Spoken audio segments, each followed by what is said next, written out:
Let's get ready to rumble. Yes, we're back. It is episode 68 of the Hibs Ramble. It's Liam and Sean, the two constants here, joined by Craig and Mark, making their first appearances on the Ramble. For a lot of people who've probably never seen them before. How on earth are we getting on, boys? Doing all right, mate.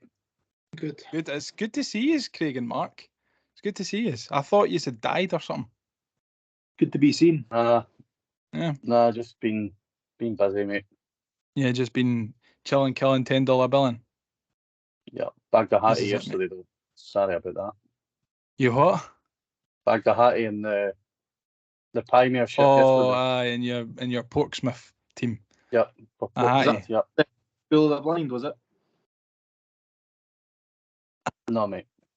No. Talk us through the goals, Craig, that you scored. First one, out-muscled the defender, which is quite hard to do in a league built for overweight men. Shat the bed, keeper saved it. I was 1-on-1. I had about 15 seconds of time, and I kicked it straight at him.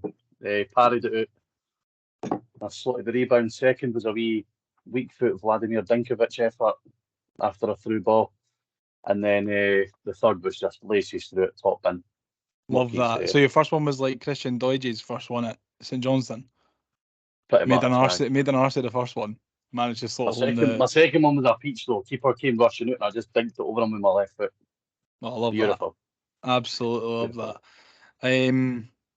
How are the rest of you? Sean, how are you? I'm delighted to see some new faces on the pod. I must admit, it's been a while, so Special it's good to have the boys here. We're swapping out Tommy for Craig and Mark this week. But I don't know if that's much of an upgrade, but we'll take it because it's 4. Yeah, so those who are tuned into the YouTube will see that Sean and I are donning the brand new LEITH 7 range. I've got the hat, and Sean has got his hat and the quarter zip on, which has been a big hit so far with the Ramblers and the wider Hibs community. So if you want to grab yourself one of them, head along to thehibsramble.com and you can get it there before it all sells out, which I'm assuming. Is that McClintock's jumper, Sean? It's a big one, like. It's a bit like it is a bit. I thought, to be sample fair, size and all. I thought it fitted me a wee bit better, but Sean, was trying to pull it off my back, and I've been like, "Oh, I'm wanting it." So That I had to be a nice guy and give it to him. That seems to be for the potential bedsheet range we're going to be doing. Maybe we can sponsor your football team, Craig. Well, hopefully, I've been trying to get us to sponsor me for the last fucking year. Don't think we've got enough money to get on the shirts. Not that big. Right, anyway, let's move on to the weekend. A win for the Cabbage. That's 2 on the bounce in the league. We went up to Dens Park. I think I was only one of the Ramble contingent that made the trip up. And it was, I'll tell you what, lads, it was absolutely fucking freezing. It was.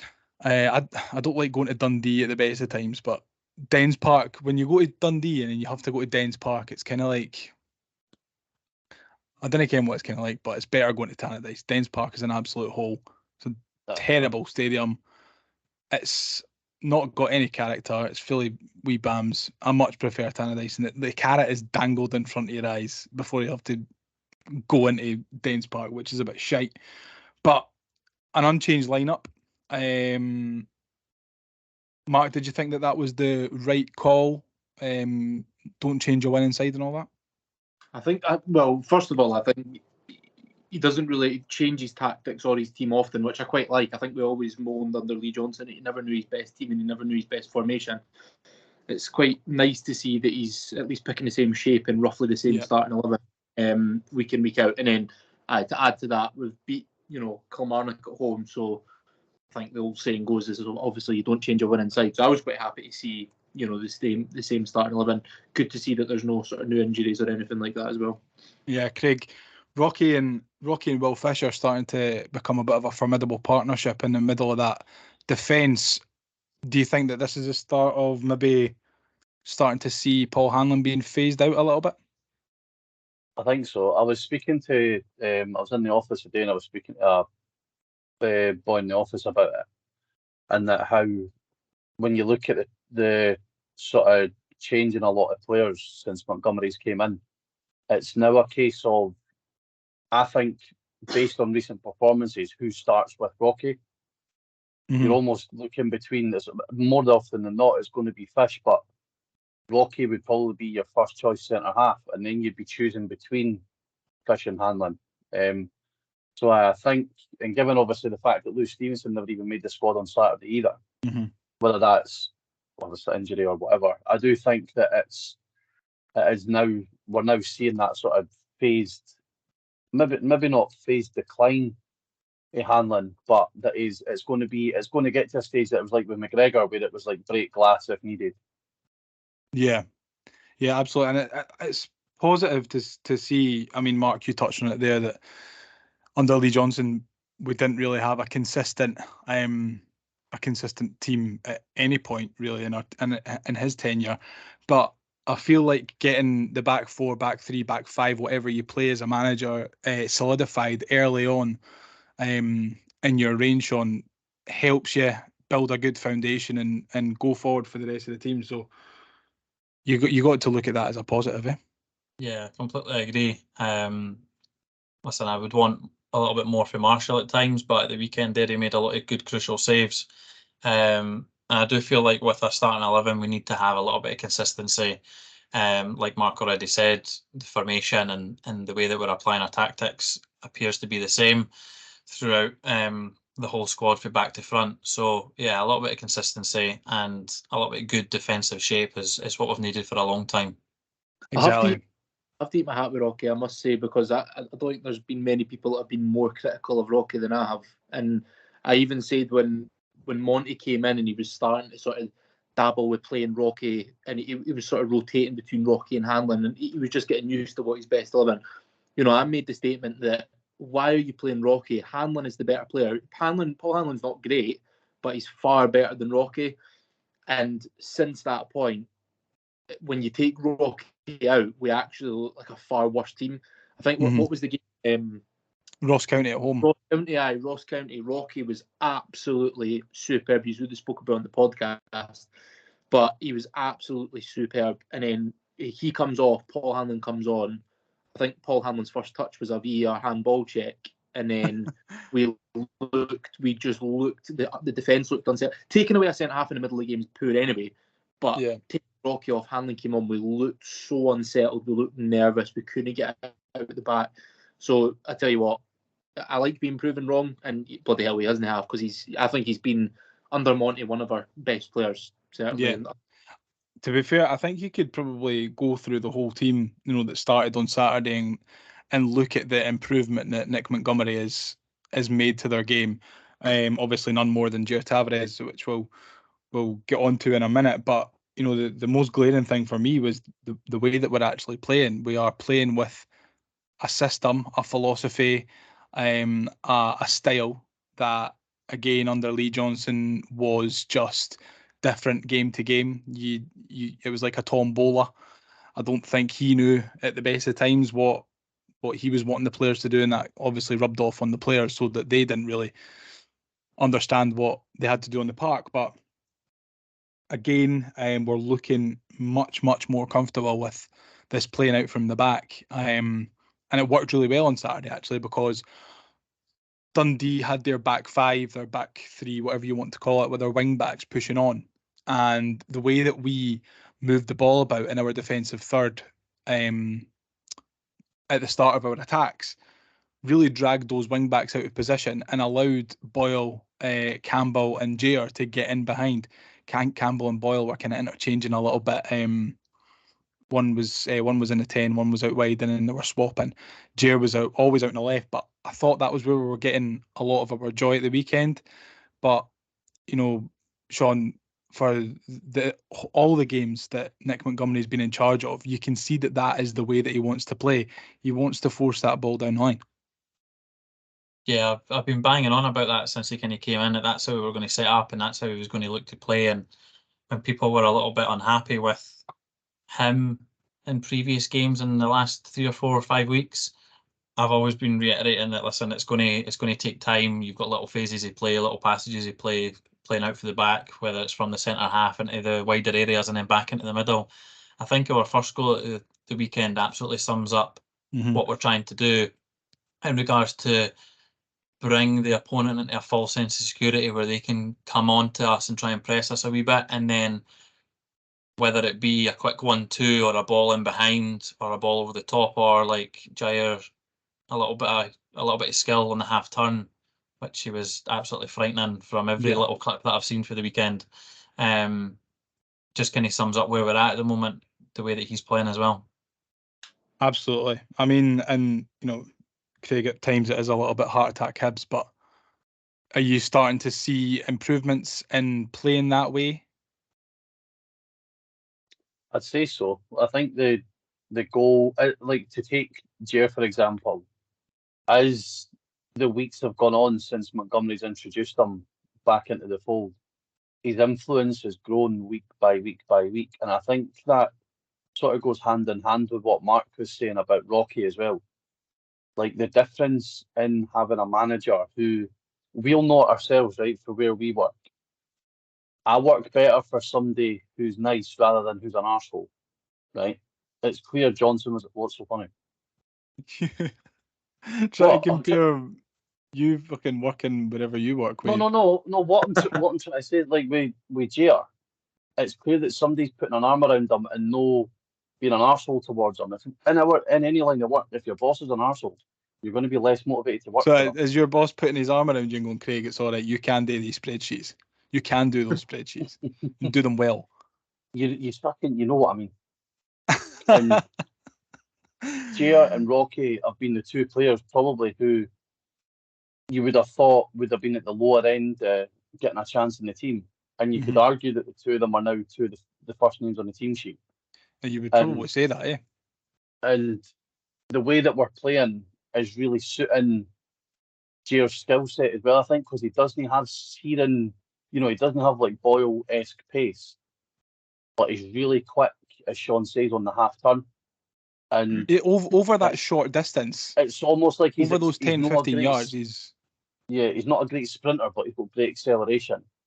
And you've seen that for his goal on Saturday, for where he managed to get the ball out to Venti, and he carried his run. So he gave the ball to Venti maybe about 40 yards out on the diagonal, and within a couple of seconds he's on the penalty spot.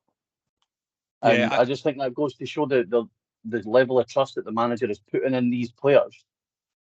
That somebody like Jair has literally came from the arse end of nowhere to now he's now starting games over LEU, and it's entirely justified as well, which you would never would have said 2-3 months ago. And it's amazing now to see what a little bit of confidence can do for a player. I mean, when we saw Jair in the opening game of last season up at St Johnstone, he looked like a dud, and there was people that were writing him off already. I was like, oh, this fella just knocked my fucking microphone. Has been knocked out there.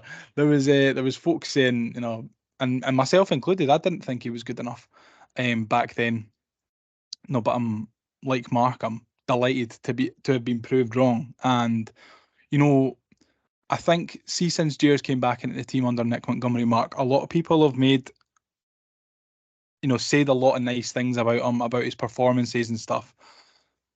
Even when he hasn't been incredible, he's played well. But on Saturday, I genuinely thought he was outstanding. Did you see that as well from where you were sitting?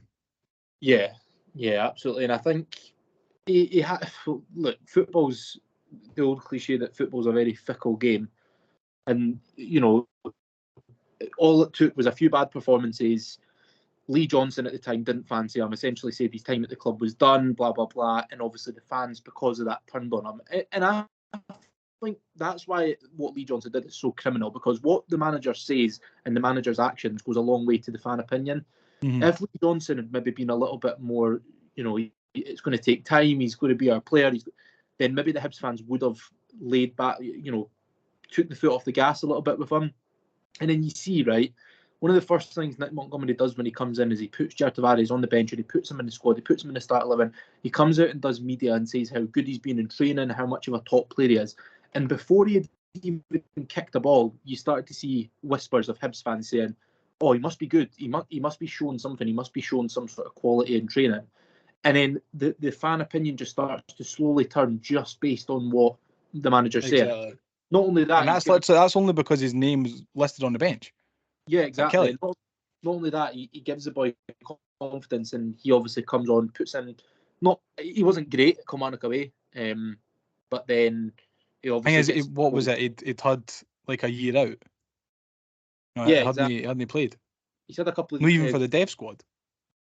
couple of good games, and now all of a sudden the fans are sort of ranting and raving about the game. So it just shows how quick that can turn. Exactly. I just think that it goes to show as well just how, like, the longer that Johnson's away, the worse it actually seems to be getting when he was here. I mean, you've seen Hibs obviously done it's very rare that the club will put out a full-length video with a player. I was just wanting to touch on this as well. But they done one with Jair last week, and it was actually quite powerful to hear him talk about how he was, he said he was destroyed mentally. And like you have said as well, that comes from Jair when he was signed. Oh, we've beat off a host of clubs to get him. Lee Johnson's been watching him for years. He gets given the number 10, he gets hyped up, and then he gets just bombed out the squad completely. And then even Will Fish done a Q&A after the game on Saturday where he said he barely knew who he was. And Will Fish has been here. He signed only a month, 6 weeks after Jair did. He'd never been in the change. He'd barely been in the first team changing room. He'd barely trained with him. So it just obviously nobody touch on that. I wanted to talk about that anyway. But yeah. I mean, like you said there, what Jair said in that interview was that he was, I think it was devastated mentally, is the words that he used. What's destroyed? Sean, you're all right, Craig. Just don't let it happen again. Sean, the lad is 22, 21 when he signed. Hadn't he played? I don't think he'd played any senior minutes. Definitely not for Benfica anyway. I don't know if he was out on loan before he came to Hibs. How has he been able to come back from this so quickly and turn it around? And what is it that Nick Montgomery's seen that Lee Johnson didn't see? I think naturally when any manager loses their job, you always hear the whole clean slate, everyone gets their own, gets a new chance and stuff like that. I genuinely think it's a mixture of that, but also a big part about Monty's coaching style and his assistant and his coaching style. I think the fact that the assistant speaks Portuguese and knows obviously a lot about that league, knows about what it takes to make it as well at a decent level. And some of the, I don't want to say nobodies that they'd coached in Australia, but like players in Australia that were down and out. We touched on it when we were talking about Monty potentially getting the job. There was a couple of players. I know Jason Cummins is obviously the glaring one, where a player that looks like he's going nowhere and all of a sudden is sharing the pitch with Mbappe at a World Cup. Do you know what I mean? After spending some time in coaching through Monty, I know a lot of it comes down to the player and their application and stuff like that, but there is a real man management skill that our current coaching outfit have, and it goes to show based on how far Jair has came in such a short period of time. Like you said earlier on, there was a year between starts, and for any game in comparison to like where he is now in this season. So, listen, he's on a trajectory. Long may it continue. He's now got his own song.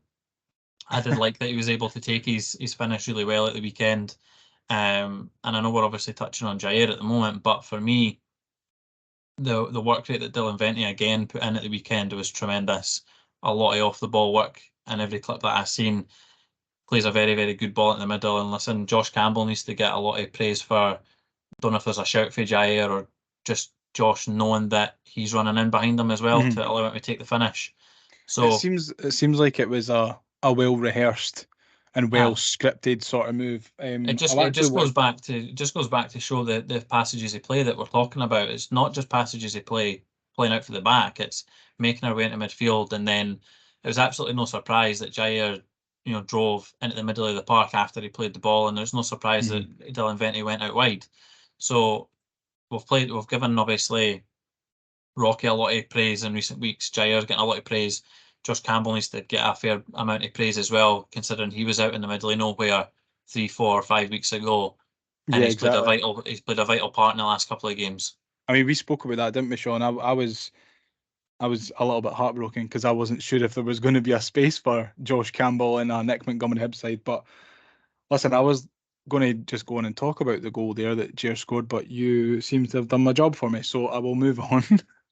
I'll move on I think to the just Lewis just Miller touching on penalty the goal shout. there.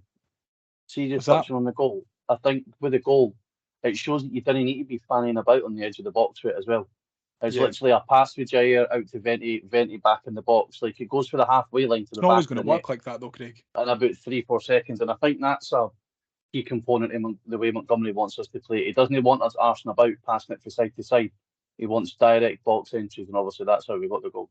And I think that's Exactly. the thing, because you talk about possession-based football, and makes me nervous at the best of time, possession-based football and Scottish football. But you look at the difference between Sean Maloney and Nick Montgomery, right? Sean Maloney had a similar type of philosophy where he wanted to play from the back, he wanted to keep possession, and it was that kind of, he was more of a slow build-up. That ended up resulting in just basically passing it about the back because there just didn't seem to be anything going forward. Whereas Nick Montgomery is still possession-based, still plays it out for the back, but it just shows that you can be possession-based and still be fairly direct, still put it out wide, getting balls into the box and stuff like that. So He's got the players. He's got better players to do it, though, Mark. I mean, you look at Sean Maloney's team that he had. He didn't inherit a very Sean Maloney strong side. Sean Maloney was playing. What was he not playing? Rocky, and who did he not have? Will Fish? Nah, Yeah, he okay. never had Boyle. He I had don't think Nisbet he as had. well. I don't think he had Nisbet.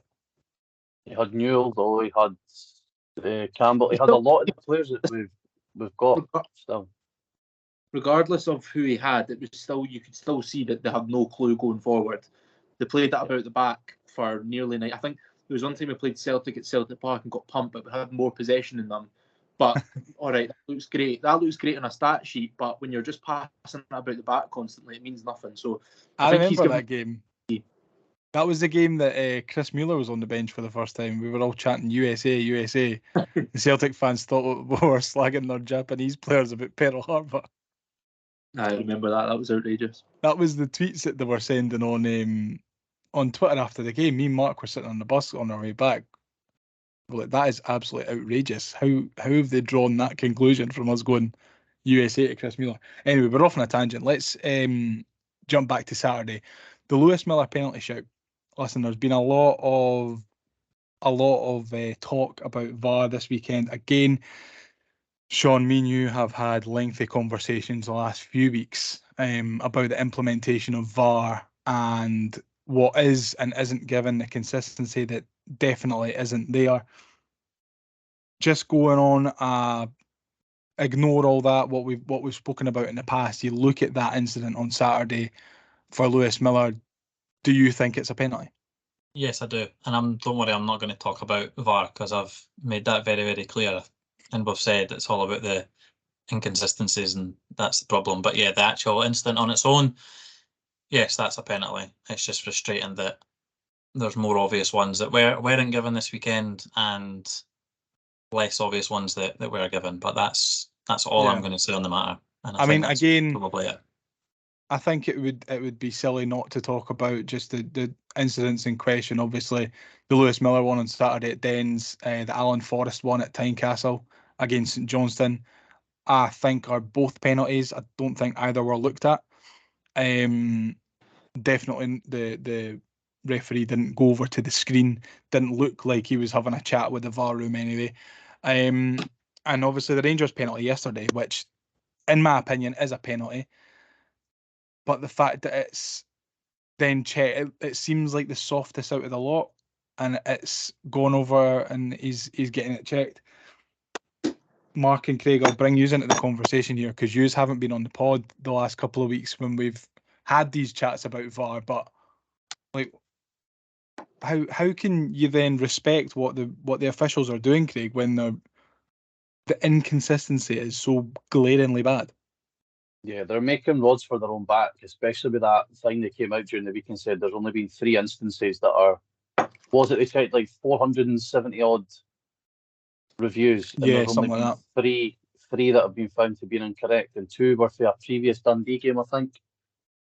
It's that's the issue. Like I see a lot of the argument is sort of going back and forward with how many penalties Celtic and Rangers get, and That's not the point, though. the thing is, I know the thing is, like they're going to get more often than not, on average, they're likely to get more penalties because they're in the opponent's box more often, right? And if you've got the Aberdeen one yesterday, if you're rather than Barry Robson bitching and moaning about VAR, he should be going off his fucking head that his centre half's pulling a jersey in the 94th minute. Yeah, that's. I mean, Because it's VAR or no that's- VAR. That's a penalty. It is, as much as folk don't want to say, it is. Celtic got a penalty on Saturday for a shot pull. I think, remember the one we got at Parkhead as well for the shot pull, which, looking back on it, probably was erring on the softer side.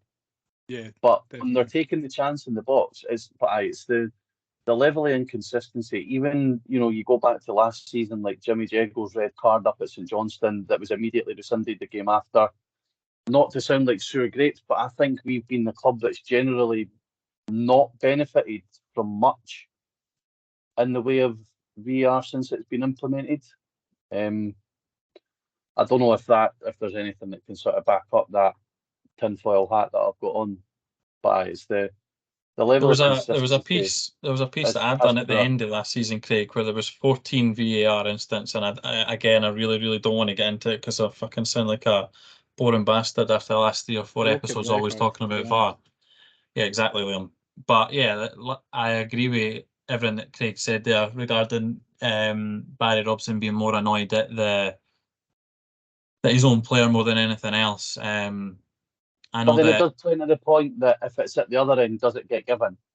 And I think this is where they're now put back in. The referees are now backing themselves into a corner that the threshold for penalties being awarded is now getting lower and lower, to the point where it is going to get to the stage where it is going to be any shot pull in the box should be a penalty. Yeah, I know. I think the thing is, it's the clubs, when there's talk about like fans all over. Like, I'm very much in favour of it as long as it's done right, which it obviously isn't being. There's other clubs where fans said, "Don't bring it in. We don't want it. It's going to ruin the game." And the only club in Scotland that said no was Greenock Morton.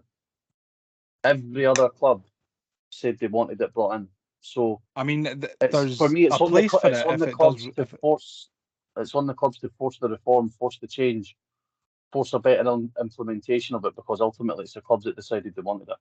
Absolutely. I mean, there's definitely a place for it. That's the thing. I mean, of course, there's going to be teething problems. Sean, you said last time out that the fact that it was brought in halfway through a season was criminal in the first place. But I mean, it's only now been in for less than a full season. So I mean, we're going to get there. It's just the frustration in the meantime. Mark, are you enjoying that cup of tea? It's quite nice. Yeah. It's quite nice. I'm glad. I seen you with a real bit of concentration on your face pouring the milk in. You didn't spill any, did you? It was a wee stupid milkshake getting wee Morrison's and that. Yeah. Right. Okay. So we'll jump into the second half. Scored a second goal. A really nice corner in from Joe Newell. Great header from Big Millsy. The Ramble effect in full flow. I didn't see the YLT celebration though, which I was a little bit disappointed at. need to have a word with him. Yeah, absolutely need to have a word with him. And then it looked from then, Mark, like it was completely plain sailing and it was going to be a very, very comfortable afternoon. Yeah, and I think, to be fair, the end of the first half, it didn't actually look that comfortable. I think the first half an hour is probably the best performance that I've seen this season. Mm-hmm. Certainly at Montgomery, I thought, I mean, we've already kind of spoke about it, but the fact that we had a lot of possession, I think that opening half an hour might have had as high as 70% possession. Yeah. But not only that, we were driving forward, we were getting down the wings, we were creating chances, and obviously we scored a brilliant goal. But I think towards the end of the first half, you could see that they were starting to come into it a bit. So I felt getting that second goal was a massive moment because it relieves a bit of that pressure. I think Marshall had a couple of good saves as well. So as soon as that went, I thought, right, it's plain sailing. But at the same time, under Nick Montgomery, we've been 2-0 up before. We've been in leads before and we've let it slip. I think he was up 2-0 twice already in his tenure and it's came to 2-2. So it was almost like we're 2-0 here we up. go again. Craig, you put it in the chat, didn't you? Yeah, I thought it was when they went. Obviously, we'll touch on it. They scored to make it 2-1. Is when we thought, you thought here we as go. Soon as we went 2-0 up, I immediately went, can't wait for the inevitable 2-2 draw come full time. I mean, I think you could sense in the stands that it was certainly. I don't want to call it a must win because I don't think it was a must win. I think it was more of a must not lose. It seems silly to say that. I mean, Dundee were in half decent form really up until our match on Saturday. They just dusted St Mirren at home, which has not been an easy thing to do this season. So I think that the fans knew that we were kind of going to be up against it a little bit, and we had to play well to get those 2 goals, and we managed to get them. And I think there was a big sense of relief definitely in the crowd when that second one goes in. But we never make it easy for ourselves, lads, do we? And Lewis Miller, the Ramble effect, is sent off for a second yellow card. The second booking is silly when you're already on a booking. The first booking, I think it's a very, very soft yellow card. But all in all, I don't really think Lewis Miller can have many complaints about that. Neither I are would bookings have in my life. lots of things to complain about because it's not a booking. Really? The only person that neither. should be getting booked there is the Dundee player for waving his hand for a yellow card, which by the laws of the game means that he should get a booking. And should have been sent off then because he was already booked. Well, there you go. I think Lewis Miller, yes, maybe needs to be a little bit smarter in regards to his defensive positioning beforehand in the situation he finds himself in. You do see before he makes the challenge that brings Beck down, though, he flings his arms around him. Mate. I know, but it's also barely even a foul. He's obviously the Dundee players bought it, but it's most certainly not a yellow card. It's barely even a foul, and like I said, Dundee player should be the one getting booked, not Lewis. First one I think is pretty soft. I mean, they're the ones that are kind of teetering on the edge of. I mean, if that's a player's second or third foul, you can see them getting booked for it. But I don't think it was. I think it was his first foul. So I think it's maybe a bit harsh that he's been booked for that one. But I mean, you look at them back, and the more I look at them anyway, the more I'm thinking. To be honest, I mean, if that was a red card given against us, like if that was a Dundee player that had made both of those challenges and got sent off, I wouldn't have been going, oh, that's a disgrace that he got sent off. He should never have been sent off. I think it's the type of Lewis Miller, is it? Yeah, he's an aggressive player, mate. Yeah, playing on the edge is maybe a wee bit OTT, but he kind of does. He's aggressive and he goes in for challenges. And I might be talking shite here, but I feel like players that go in for big challenges, even if they make the tackle and it's spot on, but it's just a meaty challenge, they're often more likely to then get booked when they start doing little niggly fouls because the referee might be thinking, oh, that was a close one. He's got the ball. It was actually a good challenge, but it was actually a close one, and he almost keeps an eye on that player. And then when they do make a challenge, that might not be right, but I don't know. I just feel like that's often the case for these types of players. So when he does make a challenge, it's not great. The referee's already kind of thinking about it a little bit and then just pulls the card out a little bit earlier than maybe somebody that's not been in his eyesight. Yeah, no, I think it's a good point. It is a good point, but I think there is a positive to take from Lewis Miller being sent off, and that is the fact that we were actually able to grind out a result that we haven't been able to do really at all this season. When we've been up against it, it's more or less as if we've always had the other team have had the rubber the green better. We've not had it as easy. We've not had the luck, but we were able to then grind out and managed to see the game through, Sean. I mean, it wasn't for the want of trying from Dundee. I thought they really turned on the pressure after the red card, but I think the changes that were made by Nick Montgomery were the right changes and helped us see out the game. Yeah, no, I agree. I think the main takeaway, other than getting the 3 points, for me is like the level of togetherness that the players look like they've got when you're watching like the full access videos that the club are putting out and some of the content that they're putting out pre and post match as well. You can really see the real togetherness that the players are clearly buying into everything that Nick and his coaching staff are trying to bring in. So obviously the 3 points are great, but like being able to grind out the result will only bring that group even closer together.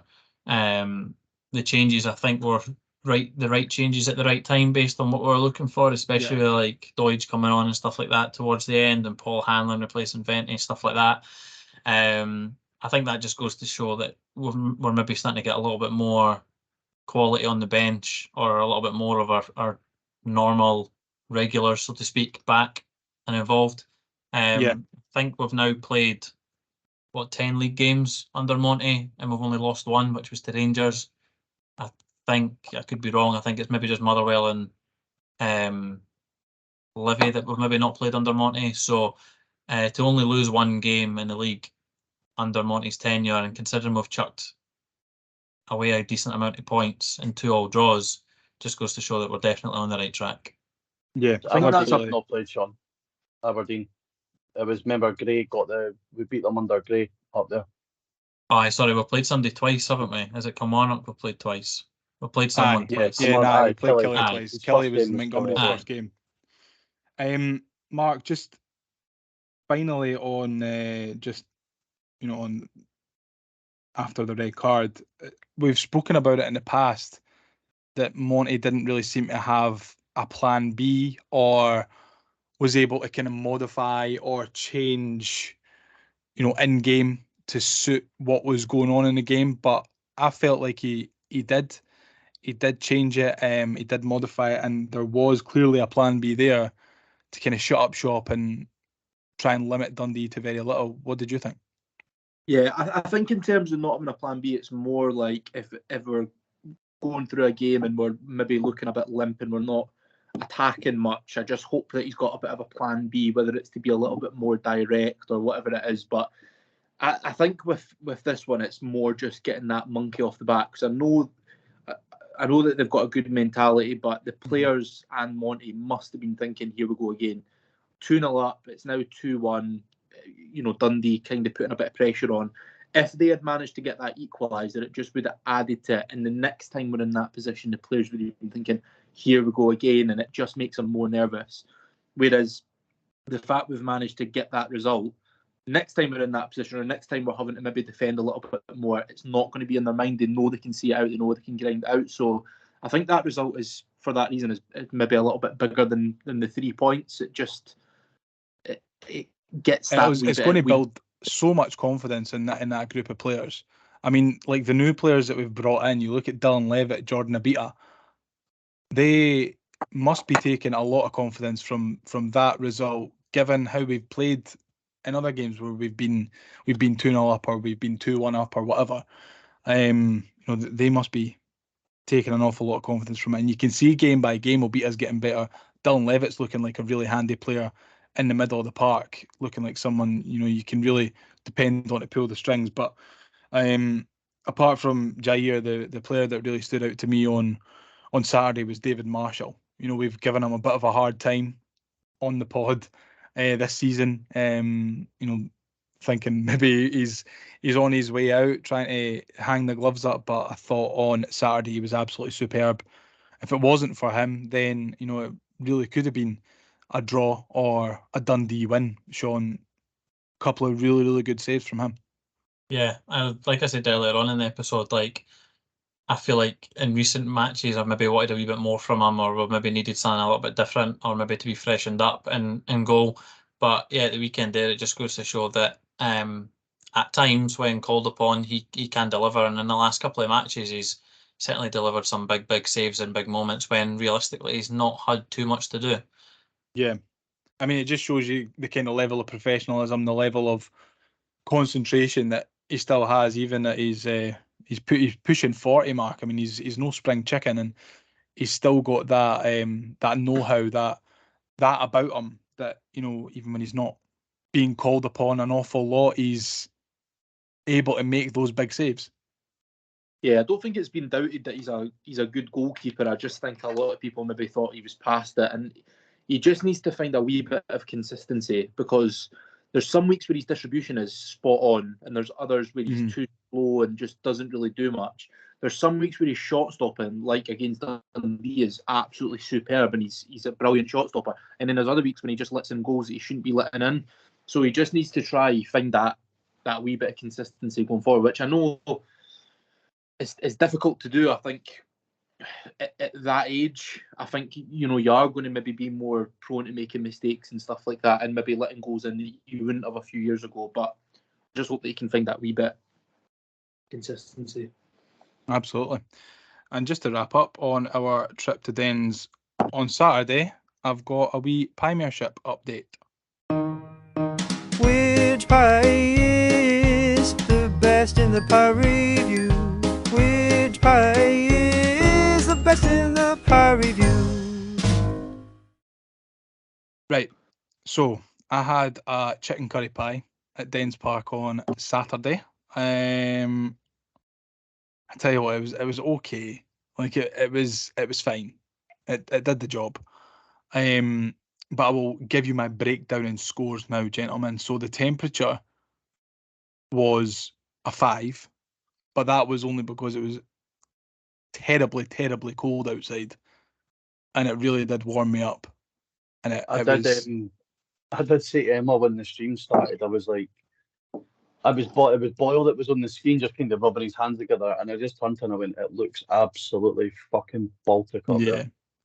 It was. I mean, thankfully, where I was standing was kind of near the back, so you know, I wasn't getting the full cold as I would have done if I was sitting near the front. But Jesus Christ, it was Baltic. The crust, I'm going to give a 2. It was good, but it was soggy. It had all the characteristics of a pie that had been cooked earlier on and then heated up afterwards. Not great. The filling was 2. It was okay, but the chicken was a wee bit dry and there wasn't enough sauce. So if there was more chicken and more sauce, probably would have bumped up a score, but a 2 for the filling. The price is a £3.50, fairly respectable, fairly average for a pie in the division. And the uniqueness, I've given a 2. And my comment was, come up with something new, Dundee, come on. Which gives Dundee an overall score of 14 out of 25, which I think has them languishing near enough the bottom of my pie table this season. So if you go up to Dens, I don't really recommend the chicken curry pie. So maybe get something a wee bit different. It was the special as well. So that's kind of made it a wee bit shite. Special. It was non-special about it. Which pie is the best in the pie review? Which pie is the best in the pie review? Right, okay. We'll move on to Aberdeen on Sunday. A big game, Mark. A very big game. Is it too early in the season to talk about it as a big game in terms of who's going to get third? No, I think it is a big game. We are starting to get to that sort of Christmas period, aren't we? So, and I think, you know, when you look at the league, if we are wanting to, you know, go for third, you would probably say that, I know St Mirren are having a good start, but I still do think they'll fall away. I would say that Aberdeen and Hearts are probably going to be the ones that are going to be up there, or at least they would think so. So, and it's always a big game against them anyway. You know, it is one of the bigger games in the league. So we've got a pretty good record against them at home. Obviously, coming off the back of getting beat off them at Hampden, it'll just give us that extra motivation. And to be honest, I think if we if it's the same type of game it was at Hampden, I think we'll batter them. I really Mhm. do. I think on another day, that game in the semi-final, it's 5-6-0 to Hibs. So let's just hope we can put away our chances and get the win. Yeah, Craig, they're looking like they're starting to pick up a little bit of form. Half decent result against Rangers yesterday. Minutes away from getting a win against them at home, and I think they've put another couple of half decent results together in the league as well. So, maybe Hibs and Aberdeen are starting to find a little bit of form at the same time. It's looking like it's going to be a good game. Yeah, but no, I think it is a must win, to be honest. If we've got any aspirations of being top 3, top 4, we need to be winning the majority of our home games, and our home form hasn't been the greatest. Obviously alluding to the couple of draws that we've had and the sort of points that we've been dropped from losing positions. But no, I think there'll be. I don't even know what European game they've got on Thursday. I think they're playing Helsinki. Is it away? Is it away? Yeah. So that's something we maybe need to be taking advantage of. Getting out the traps early, getting at them. But now, like Mark says, I think we've generally got a decent record against Aberdeen at home. Obviously, the result that finished off Goodwin last season probably being the standout. So, I set up to be a good game, but I think that, like I said, if we've got any aspirations to be near the top end of the league, then we need to be winning the vast majority of home games, and that continues on Sunday. Absolutely. Sean, 1 win, 1 loss versus Aberdeen this season. Do you think we've seen enough of them firsthand to, formulate a good game plan and attack them on Sunday? Yeah, I think we'll get a victory against them at the weekend. Regardless of the quality of the opponent that they're going to be playing during the week, it's going to be tough travel. I know they seem to be alternating in Europe between Duke and Miovski. But I think overall, Nick Montgomery will have seen enough. There's definitely plenty of ways to get at them. I know they were very, very good at the weekend, but coming up against like a Rangers at home is slightly different to going away to Hibs in regards to their game plan and how they're going to implement theirs. So I think if we do anything similar to what we done in the semi-final, but get decisions to maybe go our way and maybe be a little bit more clinical in the final third, I think we'll be just fine. Yeah, it is HJK Helsinki that they've got on Thursday. So away from home, it's going to be a tough one coming back from, is that Finland that they play in? Yeah, I think. And just before we move on to listener questions, I'll get a prediction for Sunday off you boys. So Mark, what are you thinking? Why are we doing a prediction now? Because this is how we do it now. I know you've not been on the pod for about 3 months, but this is how we do it, mate. Why does Sean ask for a prediction still then on the game day? I don't know. Okay. I'll get back to you on Sunday. I'll let Sean know. Craig? Yeah, I'll stick to the stance that I've had since the beginning, that I'll let Sean know when he asks me for it on Sunday. Sean? 2-1 Hibs. And Sean, I'll let you know on Sunday. Cheers. Well, you need to buck up your ideas, because out of all this, I've had the most right predictions so far this season. So I don't think I've had a right prediction since we started the Hibs Ramble. So I've had a couple this season, I think. Yeah, correct, Craig. You have. Yep. We should really start keeping count. Do better, boys. Do better. We should start keeping count who's getting the most predictions. I literally just told you. I'm not going to give you a prediction, a specific prediction, but I will say this. I think we will fucking pump them on Sunday. I hope so. Please don't clip this, Aberdeen fans. That'll be the next thing. Clip that up, and me and Mark will go missing for another couple of months.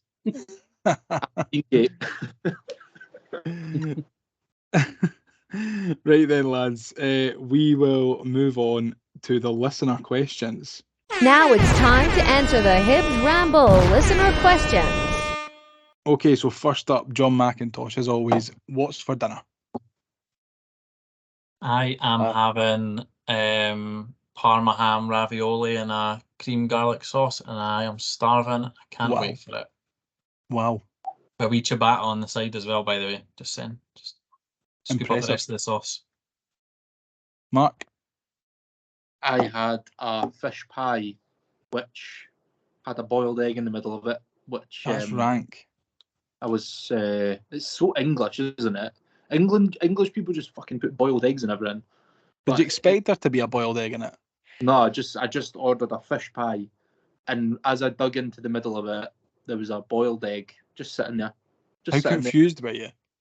I just was like, I never knew boiled eggs came with fish pies. But anyway, so it was all right. It was all right. We move. Craig, what did you have for your tea? I had a bowl of lentil soup with a cheese and ham toasty. Oh, perfect Proper for a winter cold food. winter's evening. Yeah, proper winter food. That. I had sausages, Yorkshire puddings, mash, and gravy, and it was stupendous. The other It was bit fucking beans up. Homemade mash or like packet Oh mash? no, just out of Aldi's. Packet out of Aldi's. What? Like Why not make homemade mash, you weirdo? Why would you get What? packet? Well, why would I make homemade mash? Because it's insanely better, that's why. To be fair, I splash out and get like the fancy stuff, like the Maris Piper stuff. It's good. No. Bizarre stuff. But Yeah, I'll tell Mark, you what. I'm with you on this one, mate. I'm with you on that one. I Just don't have boil time to make those and fucking. mash them with milk I and don't butter. have time to make mashed tatties, mate. Just peel tatties, put them in a pot and boil them. You've got time No. to make 18 sausages.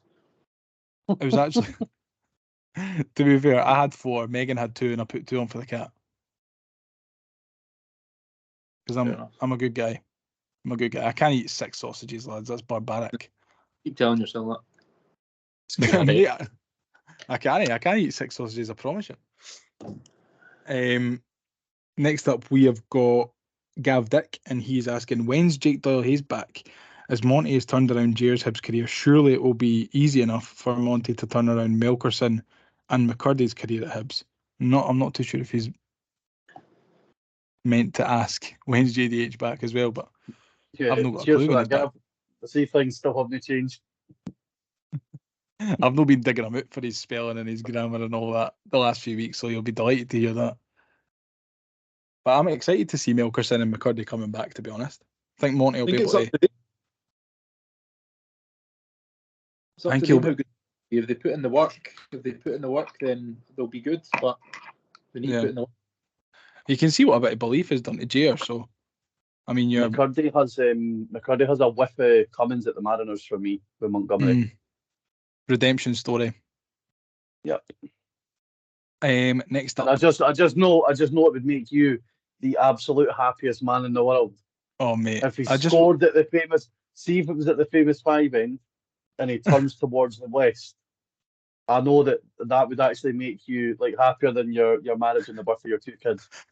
mate, I'd be on the pitch. I'd be doing the celebration with him.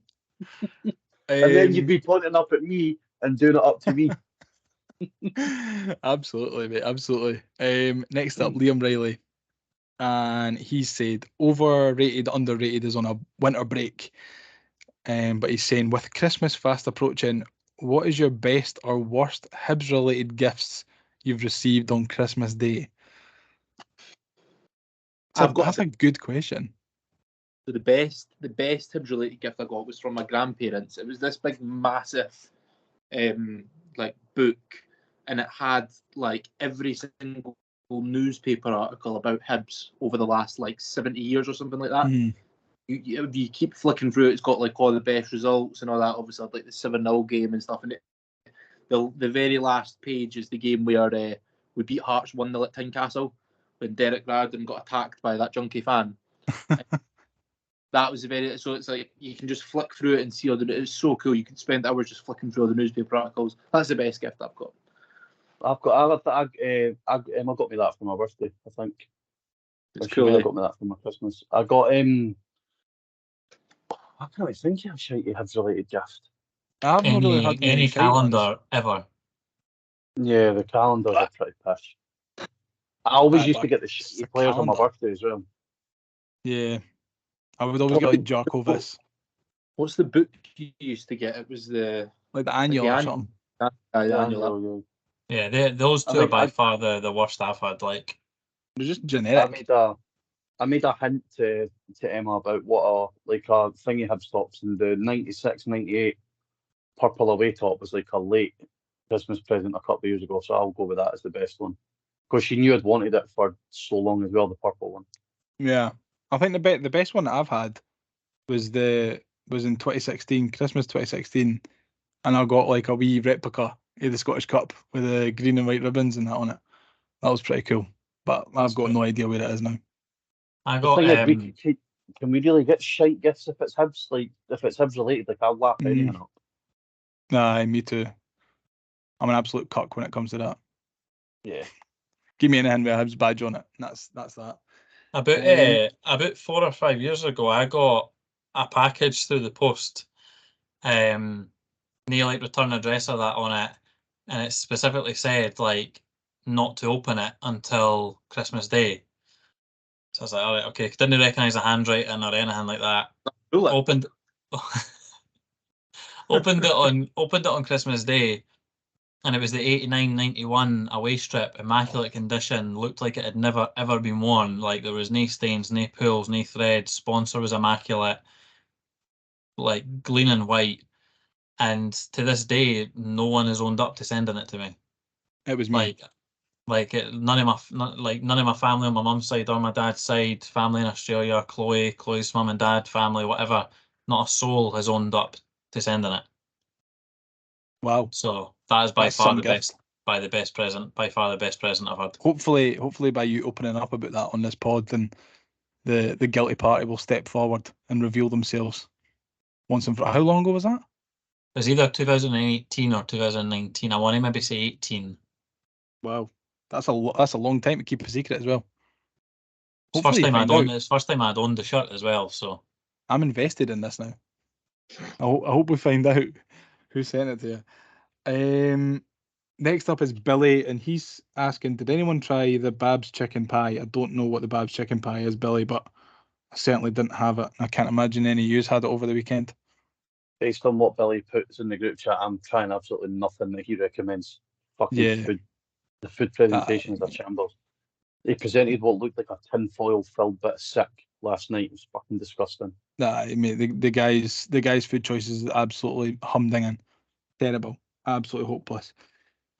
Stephen's up next, and he asks, when Melkerson comes back and McCurdy is fit, how are we fitting Tavares, Yuan, Lafondre, Boyle, Vented, Doidge, Melkerson, and McCurdy into the same side? It's some problem to have. Surely one of them can play in goals. Yeah, I don't think they'll all play at once, to be fair. Yeah, they can. Good if they did. I think both McCurdy and Melkerson would like do very well in like not the second striker role, but the striker role that is like playing off the last defender with Venti like doing all the doggy work and stuff like that. I think they've been screaming out for that kind of position, and I think that's where they'll thrive. It'll just be interesting to see how much game time they'll get in that position and how often. Well, I think it's quite clear to see that they're going to get a chance anyway. More of a chance than they had under Lee Johnson, which was only a good thing. I want to see more of Harry McCurdy anyway. So, and if you've got Boyle and Yuan and Tavares out wide, like you're just screaming for goals, eh? So good players to have out wide. Absolutely, mate. Absolutely. Next up, the Half Monty, and he's saying Jair's dancing / confidence is out of control. Never seen a player dance to his own song. Absolutely brilliant. That was fantastic. It was a corner for Hibs, and the Hibs fans were singing the Tavares song, and he was singing along as well, eh? He was singing. Brilliant. It was brilliant, eh? Just I said it to my dad at the time. I was like, oh, it's like I feel like he's my laddie. I'm watching my laddie play for Hibs. I'm so proud of him. I think that must just be amazing for him though. Like from where he was to where he is now, the fact that the fans are actually singing a song for him. Oh yeah. Like must fill him with such happiness that he's went for where he is to where he is now. Oh, 1,000,000%. Next up, Harvey Scott. Why is Jair Tavares so sexy? Mark, I'll let you answer that one. Presents himself very well. No comment, did you say? No comment. No, I do love him. I feel the same as you, McLean, though. I feel like he's a son playing for him. You just are so proud of him. Like when he scored against Ross County, I cannot remember the last. Could he burst into tears? I can't remember the last time I felt that ecstatic to see a player score.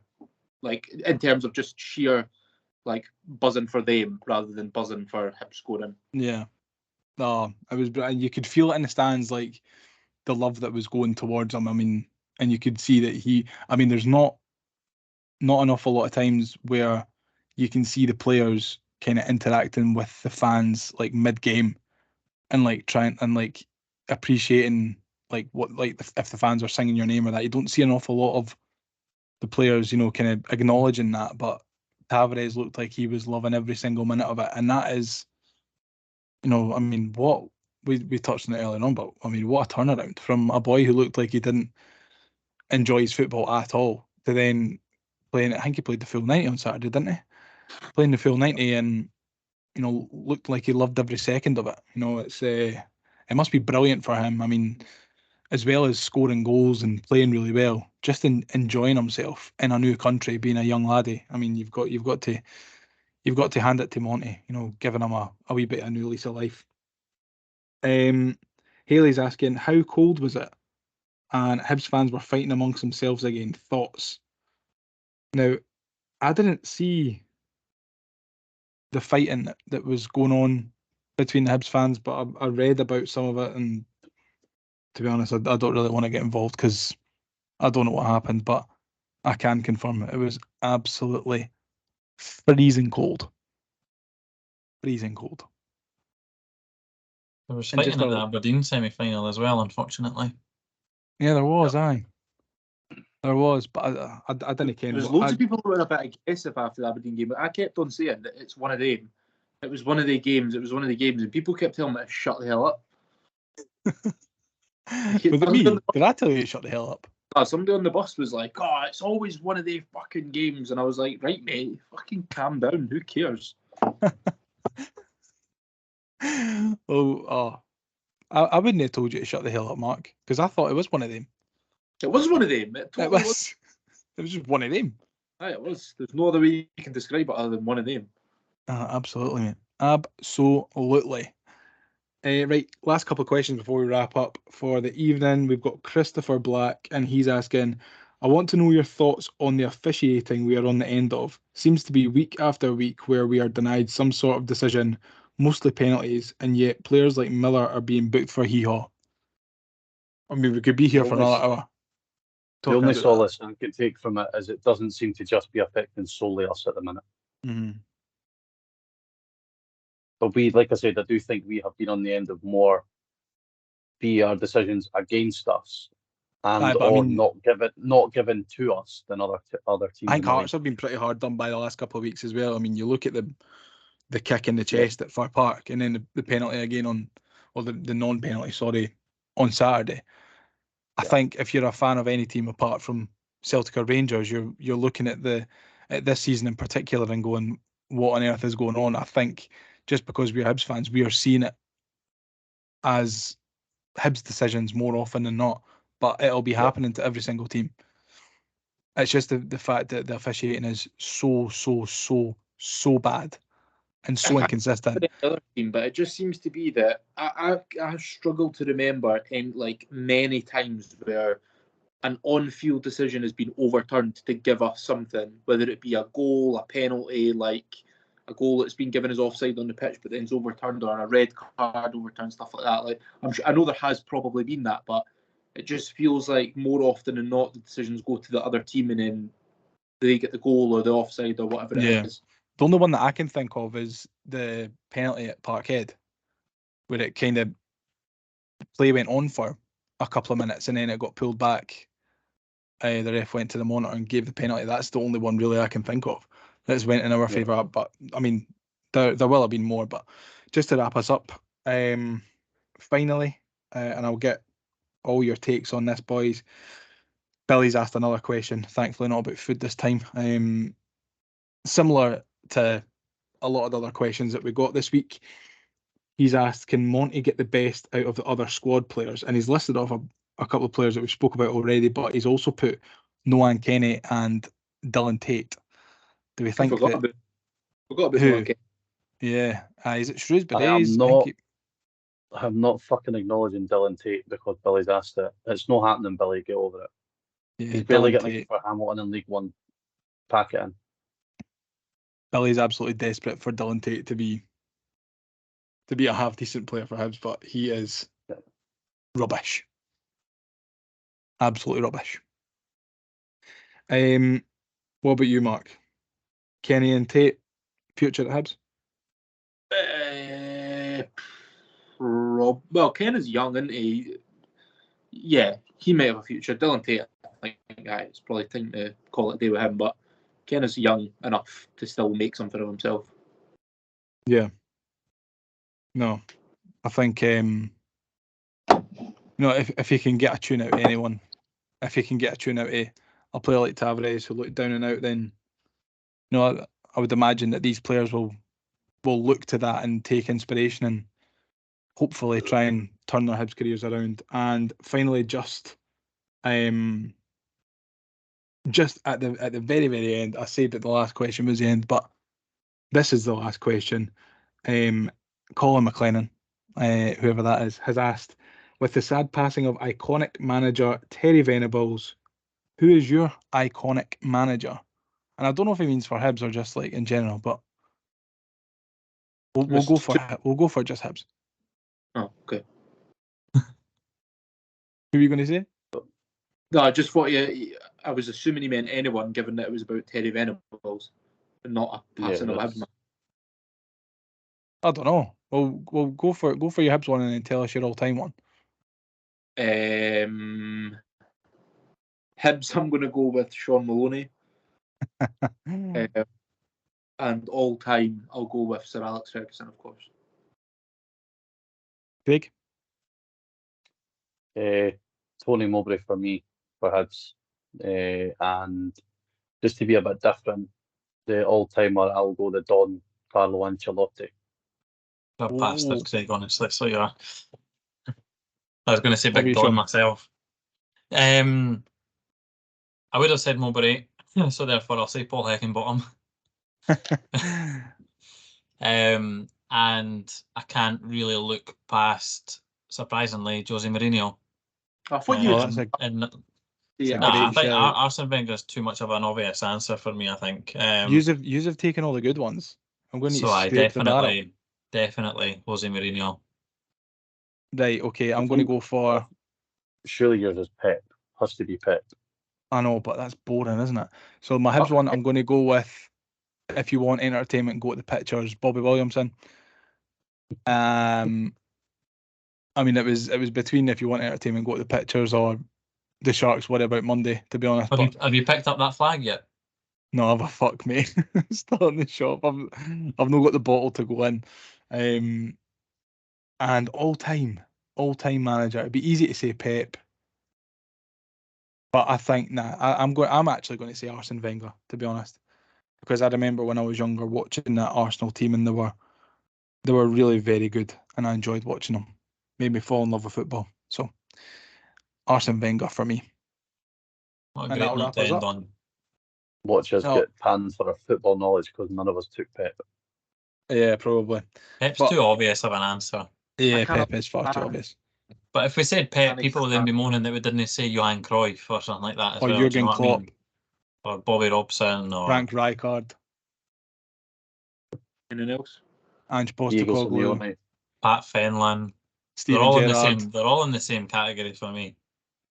Philippe Clement. Michael Beale. Neil Warnock. All those guys. Ian Holloway. No. Yeah, exactly. So, listen, lads, thank you so much for spending the last hour and a bit chatting to us. Chatting absolute nonsense about Hibs. And we will be in your ears again next week after the Aberdeen game. So, enjoy your week, enjoy your weekend, and we will catch you next week. Cheers. Let's get ready to rumble.